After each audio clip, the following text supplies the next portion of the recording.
Hi there, welcome to the first ever SuperClash SpookyCast. I'm your host Trey.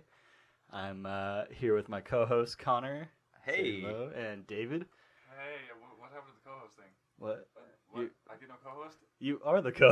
He's I our said guest co-host. this week. Oh, yes, this week. Jesus Christ.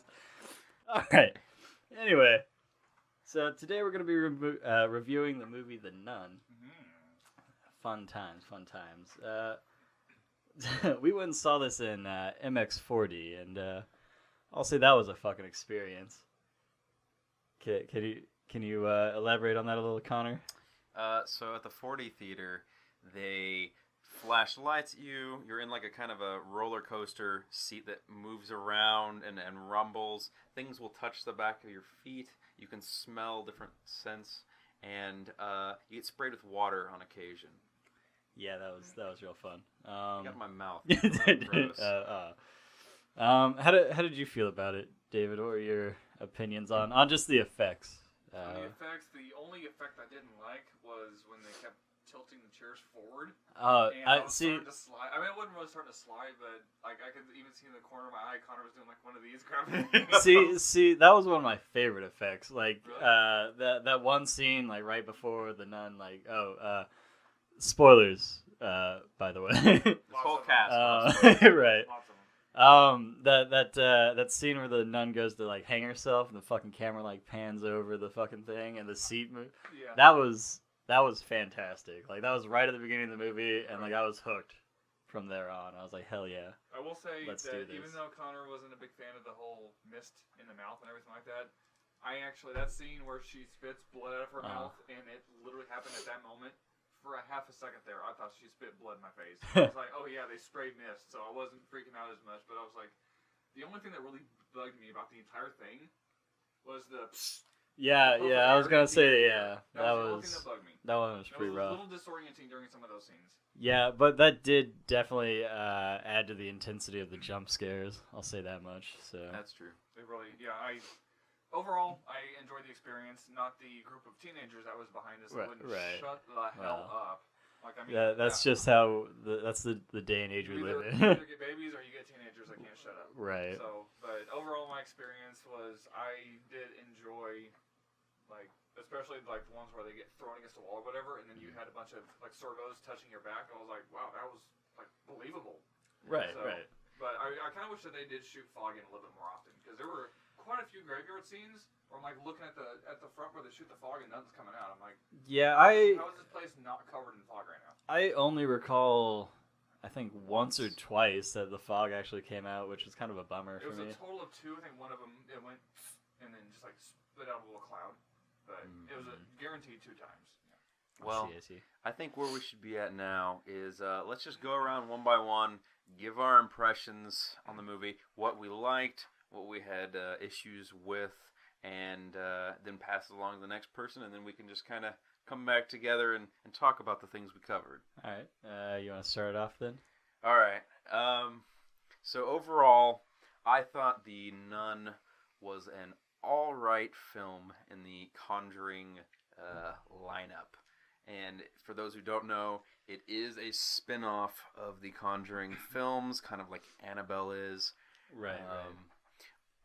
So what I took issue with is I thought, well, the biggest one I thought was they overused what is becoming a what has been for a while and is continuing to grow as a cliche, and that is the jump scare where the camera is focused on the main character. It pans away, it pans back, and something's there. Yeah. They did that about 7 or 8 times in this movie, and I was like, all right, after like the first couple. Yeah, I will say, because like I went back and I watched The Conjuring 2 today, and they did that a number of times in that film as well. Yeah.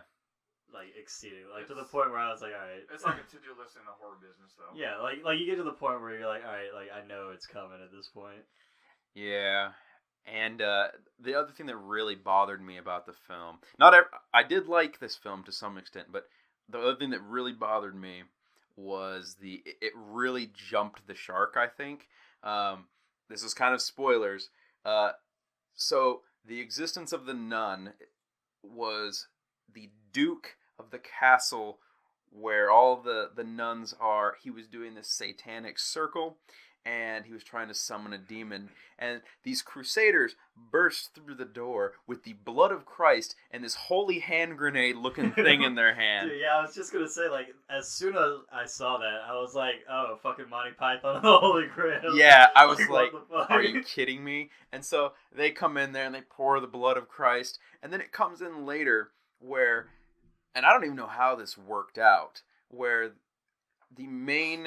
one of the main protagonists, she's like this nun-to-be. She hadn't taken her vows until midway through the movie. She's being held underwater, holding this holy hand grenade of Christ's blood by the nun demon. And somehow she gets this glass ball open, gets the blood into her mouth, and spits it at the nun. How did she do this while being held underwater? Did she, like, bite the glass open? Because her hands were, like, off to the sides. You never actually see that. Right. So I was super confused. One Like, thing... It did feel kind of like, sort of like a gimmicky, like, all right, let's close out this film, like, it's going too long, sort of. Yeah. One thing that I've noticed that's with these Conjuring films and the spin-off ones is, and I started noticing this during like the second Annabelle movie, is that they are getting to the point where you feel kind of hopeless. Like, when you first start watching a lot of horror movies, you see the priest come in and he's like doing this prayer to like banish the demon, or they have crucifixes and they're trying to hold it back, and you have some inkling of hope that the protagonist is going to overcome this villain. But I think honestly, I didn't feel any of that, because there were hundreds of crucifixes in this church. Oh my god. None of them did anything. None of them mattered. There were tons of nuns and a priest, and they were all doing these incantations or whatever, and nothing was doing any effect. This is a big spoiler. They spit the blood of Christ onto this nun's face, and she still manages to survive and possess somebody else. So, I don't know. Well, like, if the blood of Christ is not going to do it, then what's going to do it? Like, well, really here? Nothing, because God is fake. Well, in this lore, what is going to do it? But, like, that was the whole thing, because, like, they had to tie that in to The Conjuring 2, because that's, like, Valak, the fucking, like, whatever demon it is, like, obviously was in that movie. Well, they shouldn't have done the atomic bomb, which is the blood of Christ. Right, Like, I agree. And I guess what kind of bothered me was that if you're going to use the blood of Christ, it better be Satan himself that you're combating here. Right. Otherwise... Well, if you look into the lore of that specific demon, like, he, I guess, is like a lieutenant in hell, and he like commands a bunch of like legions of demons and stuff. So he's like up there on like the tier of like fucked up motherfuckers. So I guess if you consider that, like, it plays in a little bit, but they don't give you any of that backstory in the movies. Like, I fucking went and looked that up myself. I guess I should talk about some things I like, otherwise it's going to sound like a completely negative review here. You're just clearly shitting on this So what movie. did you actually like? Yeah, what did you like about it? I thought the setting was kind of cool. The castle, and then there were some graveyard scenes. It was definitely very eerie. Elegant. Some of the special effects were hokey, but some of them were kind of cool. I Right. thought there were some very scary moments that they kind of had show up through there. What I didn't understand, and this is kind of weird, I noticed the movie had an R rating, but I didn't quite understand why. There wasn't anything that I felt was too graphically gory. There wasn't a lot of language, and there wasn't any nudity. I noticed that myself. Yeah, I was like, I saw the R rating. I'm like, man, there's gonna be body parts flying everywhere and just bathtubs full of blood, and I'm just waiting for the entire movie. So. I don't see that it's any worse than The Ring, which was I think rated PG-13. I didn't think it was any worse than that. But overall, if I had to kind of give my take on this movie and kind of sum it up, I feel like it's a movie that uses overused cliches. It kind of jumps the shark to an almost unbelievable, like, outlandish point. But if you're invested in the Conjuring series and you want to kind of get a little backstory on, okay, where'd the nun come from, it's kind of an important piece to that. And I think with that, I'll pass it on to David and let him. So before we move on, like, yes or no, would you recommend seeing this movie? I say if you're just a fan of horror movies, I'd probably give it a no. If you're a fan of Conjuring and you want to see more of that stuff, I'd give it a yes. Okay. So, David. Yeah. So go ahead, David. Share your thoughts. Well, my initial thought was because it was either like Amazon or Netflix that actually pulled the coverage for the trailer, and they're like, "Oh, it was too scary. Everyone got scared by it." I'm like, if that's real, If I feel like that- that's I think shock that- marketing. I think it was just shock marketing or just trying to hype it up. I'm like, okay, if it was too scary for everyone, this is my kind of movie because I'm to that point where I'm not exactly numb to horror movies, but I watch them so much that I know what the tells are, and I like getting scared because to me that makes it a good movie if it actually scares me. Right. So- well, like I'll say like that. It's the same as like that Veronica movie on Netflix. They were like, oh, like that's gonna be the scariest movie on Netflix, and like me and you watched that, Connor, and we were like, what? It was I like, watched it. I enjoyed it. it was but alright. I wasn't impressed by it. It was No. the greatest movie of all time. Right. That was the thing. I hated reading the whole damn thing, but it did. There's a few moments where it got me a little bit, but yeah.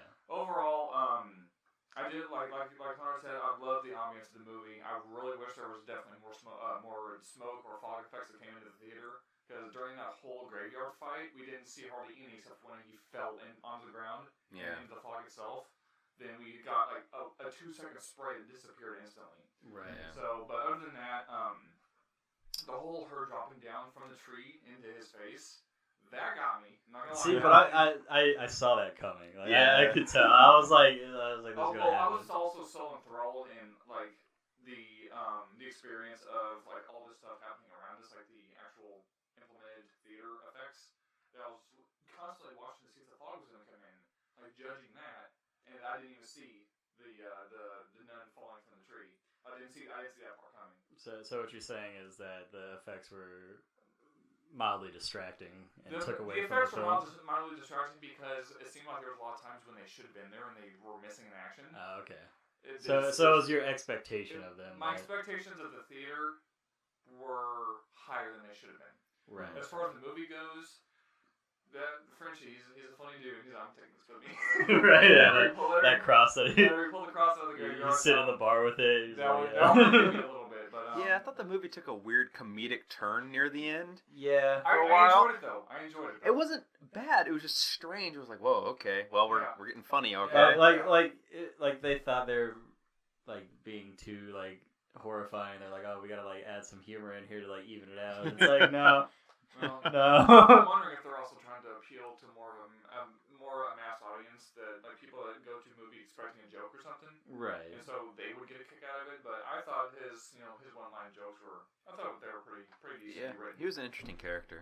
But overall, the movie, like I said, I love the ambience of it. I love the eeriness of it, and how there's always someone watching you from the window. I saw that coming a mile away. Like someone walks away from the window, huh? I'm like, yeah, called that in my head anyway. But the whole hallway of crosses is the most trivial hallway in all of horror movies. Dude, not only was the whole hallway full of crosses, but the whole fucking like yard or like the whole landscape around the abbey was just crosses everywhere. The only thing that was different was the room that she actually had to stay in, that she was apparently locked in, had an upside down cross at one point during the movie.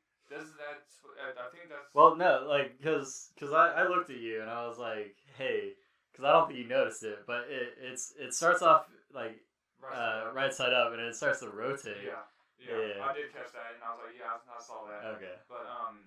But between the hallway full of crosses that were once again engulfed in fog, which where's the fog at? Where's our effect? And the fact that I don't know, it was probably just where we were sitting in the theater.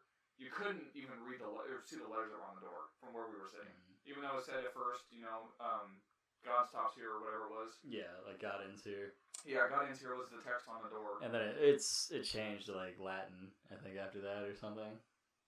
But but it was still like got into. It still said that. But I think from where we were sitting at the bottom layer of the theater, so the viewing angle wasn't the greatest. So I think there were a lot of scenes that were darker than they should have been to us. But overall, there were probably 2 times that got me to jump a little bit. Whereas the rest of the theater, when I heard screams, I'm just sitting here like, okay, Right. Like, I saw that coming. Everyone else just, like, screaming in the background. Like, you know, I kind of expect screaming in a horror movie. That didn't bother me at all. What bothered me was the stupid kids behind me, but I don't want to spend too much more time on that. But I think as far as the Conjuring series goes, I do remember seeing pictures of that nun throughout the Conjuring series. Right. And that really helped explain a lot of what's going on. But the thing that I'm still hung up on is, where did she, other than the gates of hell, actually come from? Because we're just talking about the story of this woman going to this new convent, and this priest was sent from Vatican City to investigate what was going on. And she's already been there for a couple weeks to a couple years. We don't know the actual time frame of how long she's been there. But once it actually came to like them investigating, she was already in there taking over everything. Well, it's like when did she? So you're talking about like the demon, like when did the the actual demon? demon? Yeah. So as far as the film went, when the Duke was like summoning the demon, like right before the Knights Templar like charged in there, like that's who got summoned was Valak the demon. During the and then the blood of Christ sealed that, and then when I think it was when did this take place? Like the 57. 57. So during World War II, when they were bombing Romania, the bombing broke the seal open again, and that's how. Anyway. But yeah, so that's where she came from. That might be one of the scenes where I wasn't fully paying attention to what was going on, because I was expecting a lot more sensory overload, which was one thing that did surprise me, was that 2 or 3 times the strobe lights hit the theater, which was pretty interesting. I almost didn't notice them. Yeah, I'll be honest. You're so enthralled in what's going on. Right, yeah. Like 2 seconds later, was that a flashlight? So yes or no, would you go see this movie? Or would you recommend other people to go see it? I would say if you're looking for, you're not looking for a story, you're just looking for a scare, I would say yes, I would definitely recommend this. If you're like, I'm really into the Conjuring series and the Annabelle series, I still get to see Annabelle number 2, but I'm really into that series. I still wanted to go see it, but if you're die hard, like really a critic on story and things making sense, no, don't go see it, because the bloody Christ, I gotta tell you, where the hell I came from. Right. See, like just this monster in the middle of nowhere. And it was like in a holy hand grenade. Yeah, it looked just like Monty Python. Walked away somewhere. I'm like, how the hell these guys get a hold of this thing and no one else has it? Right. So that's gonna lead me into mine. 2 of the biggest complaints that I had about that movie were kind of like how they ripped off of other things. Like, so one, the holy hand grenade looking thing from Monty Python, for sure. And then 2, when Frenchie goes to fucking get Irene, I think her name is, whatever. And then like the room's full of other nuns. And I was like, this looks a lot like that fucking nurse scene out of Silent Hill. You know? Yeah. And I was like, okay. So that's probably the biggest complaints that I have about the film. I will say, like, I am a junkie for like feeling stressed or like having that like adrenaline, you know, scare or whatever. So Adrenaline junkie. yeah, so I like the build up to it. I think that's why I like horror movies so much.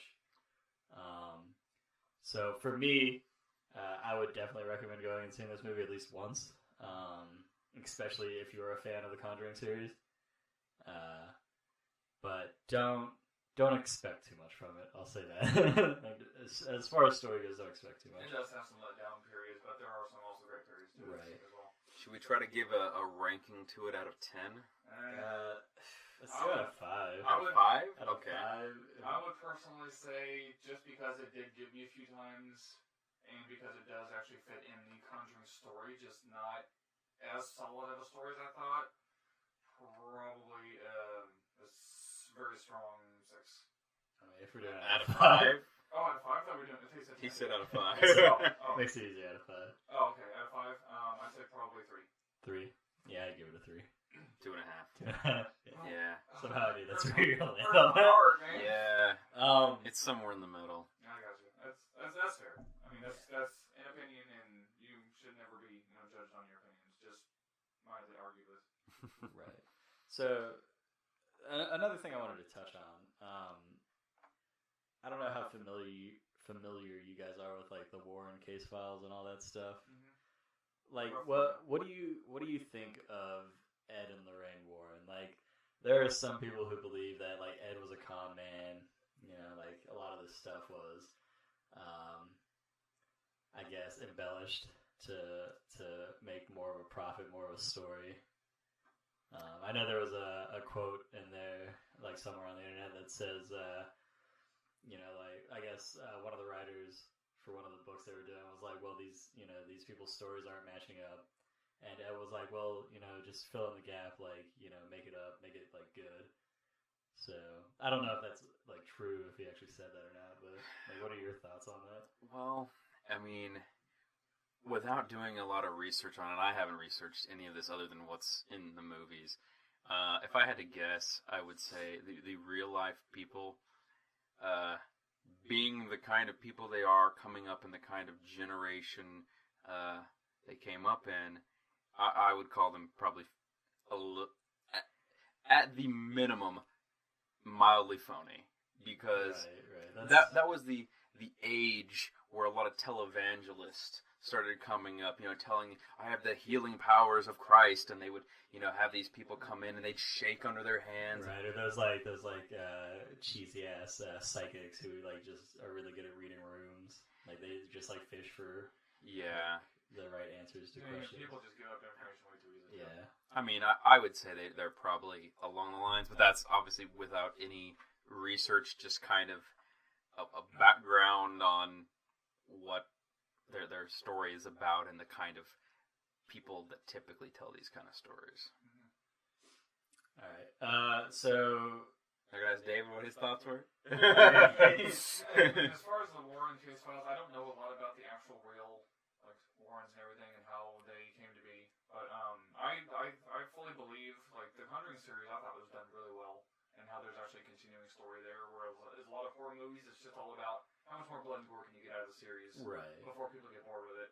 A lot of people would say like, oh, you know, Saw was bad because it was all gore, no story. It's like, well, if you actually watch the movie, there's actually a really good story behind it. Which I watched all of them. I think there's a really good story behind it. But going back to The Conjuring, I actually was really like through all three. I think all three movies. Just two of them. I don't think I've seen the third one yet. I don't think the third one's come out. Is the third one? Are they coming out with the third one? It's been so long since I've seen them. I think there's a third one. I can't remember. I'm forgetting the I don't know. of where they are, but of the ones I've seen so They far, all bleed together. Of the ones I've seen so far, I am actually enjoying them, like staying attentive to what's going on because I want to see what happens. Whereas in real life, everyone's like, oh, you know, ghosts are real. I fully believe that, you know, there are probably spirits among us. But before this turns into I believe that the truth is out there podcast starts. That's a separate podcast. That's a separate podcast for you, for any skeptics or believers. But I believe that yes, there is stuff out there. I have not seen it with my own eyes, so I have a really hard time believing it. But the second a coffee cup moves across my kitchen table, I'm probably moving out that instant. Right. But as far as the Conjuring story goes, I'm really enjoying the actual story, the continuing story that they have. It's actually something backing up why the movies are being made. But as far as the real people and their stories, and I watch ghost stories all the time. Like, hey, did you hear that? I heard someone say, you know, get out of here now. And all you hear is, I'm like, how did you get out of here now from that? Right. But they're there to sell a series. Yeah. The Warrens are, I don't know what their time frame was exactly, but it's not something where I'm comparing the actual fiction to the nonfiction and making sure that it matches. I'm just enjoying the movies, and you know, if someone's got an opinion based on, oh well, you know, all they have is hearsay and all they have is a bunch of BS to, you know, hold up the story as well. I'm enjoying the movies, and granted, I'm a lot more of a like when I follow something else more closely that's in real life versus what's in the movies. I'll usually follow it pretty closely, but I'm enjoying the movies. That's all I gotta say about it. Yeah, I mean, I will say whether the Warrens are, you know, are a hoax or not or whatever, the Conjuring series is entertaining, and I'm glad that it is. So I'll at least thank them for that, even if everything they've done is embellished a little. Yeah. I mean, it makes good fiction, right? Right. Yeah. So. This is one of the main reasons why we watch movies. Is because 90% of them are either based on fiction or based on true story is fudged a little bit. I will say that they've gotten quite liberal with the use of based on a true story lately. Yeah, they're. Anytime I see that, I'm just a little skeptical. I'm like, all right. Yeah. I thought, one thing that we could discuss on this podcast is what is a good example of a feature of a horror movie, like a camera trick they do, an effect they use, or something Oh God, I've got one in my head right now. that a horror movie used that was good and that you liked it for a while. Maybe it got overused at a certain point, but when it first happened, it was good. I think a good example to start it, I guess, since I brought it up, a good example would be Paranormal Activity. I thought one feature they used that was really good is they used a sound that played during the audio recordings that was psychologically meant to make you unnerved. Right, yeah. And so they would increase the it was either the volume or the pitch of it or something, frequency, to make you feel more unnerved as things were about to happen. Mm-hmm. And I thought that was an interesting trick. Yeah, those movies kind of went off the rails and it got old. They've done too many, I think. But the first two, as far as horror movies go, I think they were breaking a lot of ground with that. For the time, yeah. And with the combination of that, because I know it's been done before, the combination of that with the found footage, with the realistic, recording in somebody's home, just on like a little tripod camera. It was realistic enough. It was unnerving. And I think it was, probably a good example of what modern horror was and continues to grow off of. But I would say, for me, A Quiet Place. Okay. That the lack of using the lack of sound to promote fear or anxiety. I think that was done really well. I think John Krasinski did a good job with that. Also, the lack of information that was given on the backstory of the creatures in that movie added to it. Oh yeah, you haven't seen it. I'm still trying to see it. Anyway, I'd say that A Quiet Place is probably top 10 of my recent favorite horror movies. I would probably say not even recent. My top one that still scares the crap out of me to this day, The Ring. The Ring. Ring does scare me. The Ring, I swear, anytime anyone ever says, oh yeah, well this movie was better than this movie, I'm like, in the back of my mind, I'm like, that bitch crawled out of that TV seamlessly. And yeah, man. It wasn't even crawling out of crawling out of the TV was amazingly done, which you could not tell where the frame began, where it ended, because it was so well done. The thing that got me after is when she starts walking and then zzz, I'm like, I lost my shit, almost fell out of the chair, and I'll stay on a couch. You know how hard it is to fall out of a couch? That movie, I remember, I had a TV in my room, and I would just stare at the TV, waiting for it to turn on. You were just no. It starts to static, you're just I gotta get the fuck out of here. The thought of, white noise and then something coming out of the TV was just horrifying to me for a while, Yeah, man. Just the thing that sold me on that movie the most was how you're watching this video and you see this well, and then typical movie, you see something happen in the scene, and you see hands reach out onto the TV. I'm like, that's badass, and then it continues to crawl out. You see it breaking through the screen, all in one shot, which looks like it would probably a lot more shots than that, but it looks like one shot. And she's wet from climbing, and the thing is, I think it wasn't the amount of acting that was in the person, it was the amount that they were withholding. It was they could do, they could do or easily do, screaming, flailing, all that kind of stuff. It was just the lack of movement. Kind of walking at you. That was coming out of that. Crawling. The lack of movement from the body, and the fact you couldn't see her face was just, I don't know if they dirtied up her hair and made it super long and gave her a dirty white gown, but it's almost to me, the makeup on that person was perfected. And they even have done some stunts at, Best Buys or other electronic stores around the country, where they actually have, someone, this fake videos projected onto a TV, where they have this actress climbing through, and the person turns around and they lose their shit. Because everyone knows The Ring. Yeah. Everyone. Right. Yeah. Not a lot of people know the other horror movies that are out, but anytime I see that, I'm thinking, I really want to see this movie again, but I don't want to fucking see this movie ever again in my life. Because Right. it just I watched that when I was like closer to a kid, and it just that image of her climbing up the TV and then running across the room to that person that was in that scene is burned in my memory forever. I think another good topic to start this off, the start of our podcast series is, what is like the one movie? It doesn't have to be a great movie, but the one movie that like when you were younger, it like shook you to the core. Dude. Like For me, it was Leprechaun, dude. Really? I saw that movie when I was really young. Like, I was probably like 7 or 8, and like that fucked me up. Like, that fucked me up, dude. I know, like, we watched it later. I remember that, and we were talking about like how hot Jennifer Aniston was when she was young. But like as a kid, that movie fucked me up, dude. Yeah, she was. Yeah. And then like the series just like progressively got like worse. It was campy. Which I'll say, like, as a fan of shitty horror movies, like, I love the that. newest one. Yeah, man. Yeah, Fuck it. I haven't watched it yet, but I want to watch it. Like I'm Maybe all, that'll be on the future yeah podcast. Who knows? Hey, we do shitty movies too, guys. So. Yeah. We do all things horror. I would say that probably the first one that rocked me to my core wasn't even a horror movie; it was an alien movie. And Close Encounters of the Third Kind scared the shit out of me because I thought that could legit happen, or they could. I don't even think it was the sight of the alien. It was the soundtrack that they used that creeped me the fuck out. Like, I had to actually leave the room because I was so creeped. Granted, this was all when I was a kid, so I hadn't developed that thick skin yet. But I was shown E.T. at a very young age. Very young age.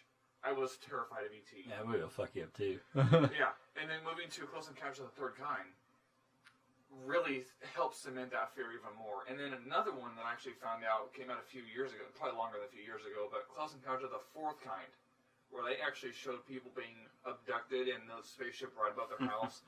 And of course, right as they're showing something come out, this is like a VHS. They lose the tracking. Sure, it's not called the Fourth Yeah, Kind? you're talking about the Fourth Kind, the movie The Fourth Kind with what's her face? Mia Jovovich. Yeah, Mia Jovovich. Yeah, that one. Yeah, dude. That movie was good. That one is a attacked good movie. my psyche even more. Well, because like I'm pretty sure when they're doing that like recorded videotape and it like cuts in, they're like cutting in like actual like footage from that.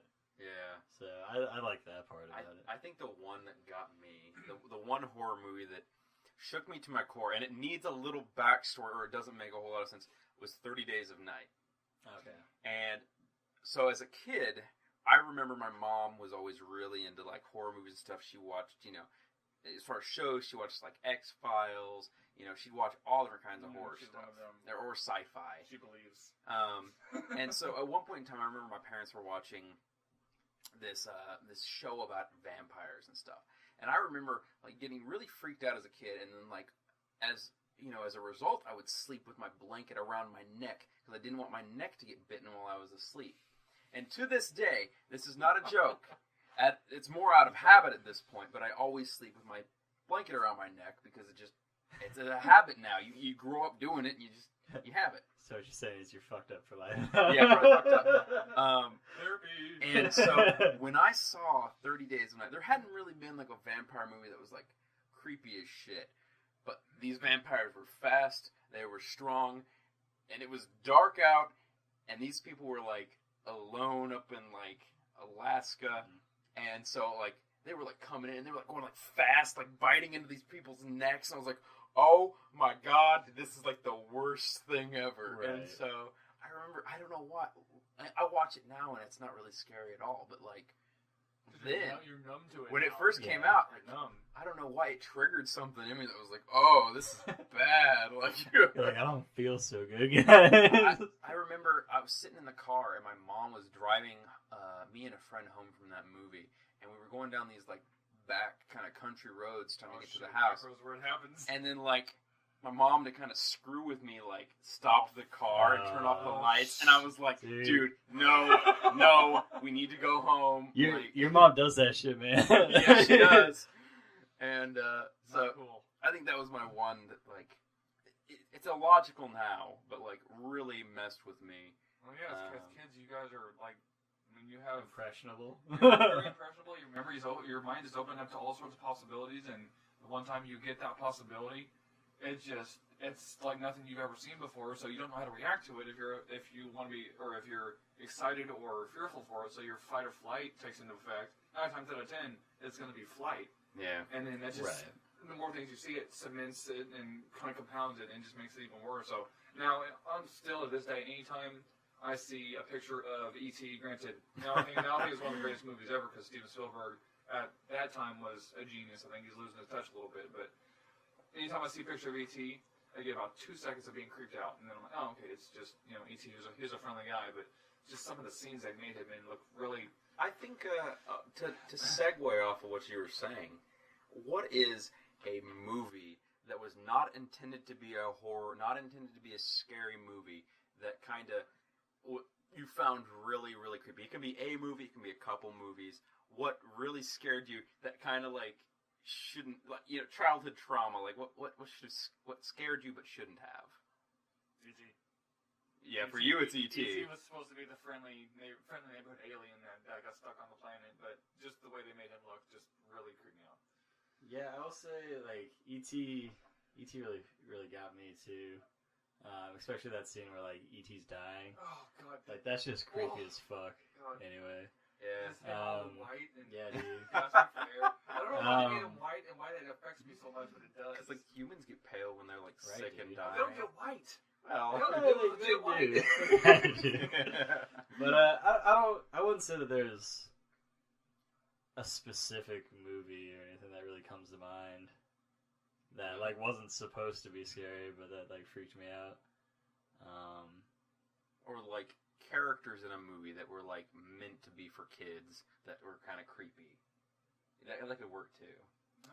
No, nah, man, I got shit. Honestly, okay, the only thing I guess it's sort of a horror movie, but it's also sort of a phobia movie, arachnophobia.